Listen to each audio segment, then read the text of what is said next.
Taarifa ya mafanikio ya misako, doria na operesheni mbalimbali pamoja na yale mafanikio ya kesi mbalimbali mahakamani,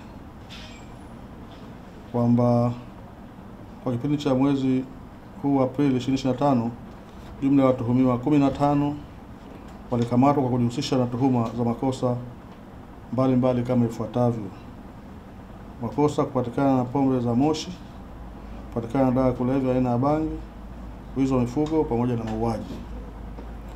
Watuhumiwa 8 walikamatwa wakiwa na pombe haramu ya moshi maarufu gongo kiasi cha lita 82 pamoja na mtambo mmoja wa kutengenezea gongo hilo.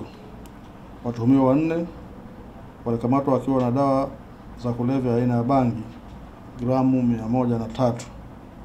Watuhumiwa 3 walikamatwa kwa kosa la wizi wa mifugo na mtuhumiwa mmoja alikamatwa kwa tuhuma la kosa la mauaji.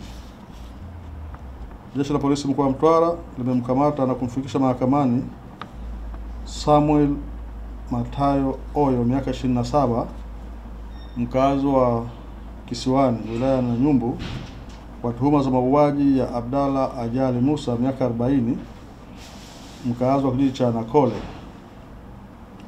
Mtuhumiwa alitenda kitendo hicho tarehe 15 mwezi wa 4 2025 kwa kumpiga fimbo marehemu maeneo ya kichwani na kumsababishia majeraha yaliyopelekea kifo chake.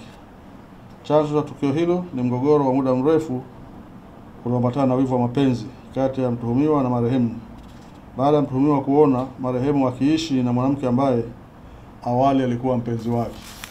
Jeshi la Polisi mkoa wa Mtwara linawapongeza na kuwashukuru sana wananchi kwa ushirikiano wanaendelea kuutoa, hususan katika kuitikia wito pale wanapohitajika mahakamani kutoa ushahidi, jambo ambalo limepelekea kesi nyingi sasa kwenda vizuri na kupata hatia kwa wale ambao wametenda makosa. Nakushukuruni sana.